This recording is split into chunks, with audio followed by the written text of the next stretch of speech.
Je suis David Gateuil, je suis enseignant-chercheur à l'Université Savoie-Mont-Blanc et je travaille au sein du laboratoire Editem sur le campus du Bourget-du-Lac. Mes travaux de recherche portent sur les transferts de polluants.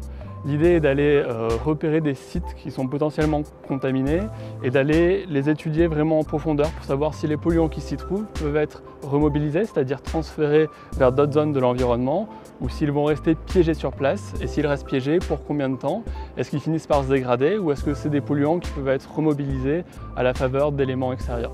Il y a quelques années, on s'est aperçu que le lac du Bourget était contaminé par des PCB, qui sont une famille de polluants très toxiques.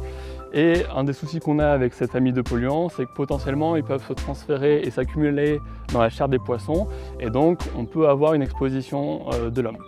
La seule solution à court terme, c'est de stopper la pêche. On a fait une étude et on s'est aperçu qu'il venait d'un affluent du lac du Bourget qui s'appelle le Tillet, qui avait été contaminé pendant la période industrielle du bassin versant du lac du Bourget. Donc plutôt que d'empêcher la pêche, il a été décidé de réhabiliter le Tillet en récupérant notamment tous les sédiments contaminés pour les traiter dans des filières spécialisées. Et à la suite de ces travaux, on s'est aperçu qu'il y a eu une chute assez rapide de la teneur en polluants dans le lac du Bourget. Mes travaux de recherche actuels portent sur les microplastiques dans les lacs alpins.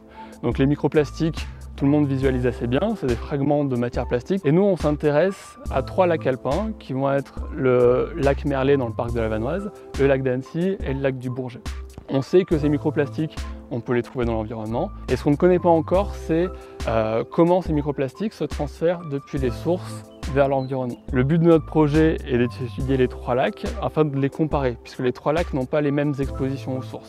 Le lac Merlet, qui est en altitude, ne reçoit que des retombées atmosphériques. Le lac d'Annecy, lui, est protégé des rejets d'eau usée, puisque les zones urbaines se trouvent à l'aval du lac.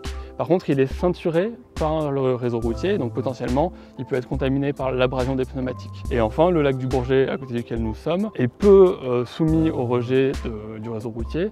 Par contre, on sait que par temps de pluie, on peut avoir des exports d'eau usée en direction du lac. Donc la comparaison des 3 lacs va nous permettre de savoir quelle est la source qui contribue le plus à la contamination de l'environnement.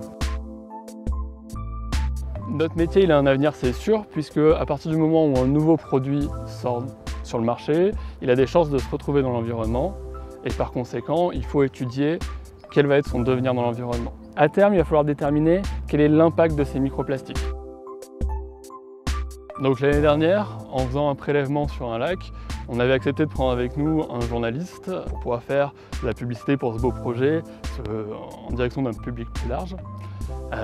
Il se trouve que pendant la manip, un des flotteurs de l'embarcation a commencé à se dégonfler fortement. Et donc on a voulu retourner sur la berge, mais le journaliste voulant toujours faire plus de plans et nous poser plus de questions, on a dû terminer l'interview avec les genoux dans l'eau et on a atteint la berge au dernier moment avant que le bateau ne coule.